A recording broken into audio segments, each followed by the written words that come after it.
Saan ka ba naman nakakita ng Korean-inspired na pizza? Aalamin natin kung okay kaya to. May bago na naman daw dito sa Angels. Ayun o, bulgogi gochujang.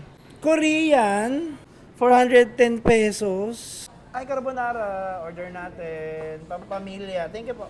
Chicken tender. Ayun na. Thank you po. Meron siyang gochujang, may baka, may bacon, may corn, black olives, may nori, cream cheese, yangnyum sauce.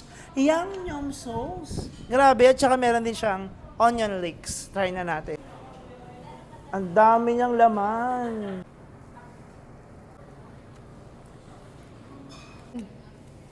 The very first na nalasaan ko sa kanya would be the cream cheese. Tapos, humahabol yung corn. I never thought na magbabagay yung Korean flavor sa pizza. Humahabol yung yangnyum sauce na may onting anghang. Tapos, yung tamis ng sibuyas. Sarap. And then, may smoky taste ng konti coming from the bacon. This is a little complex, ha?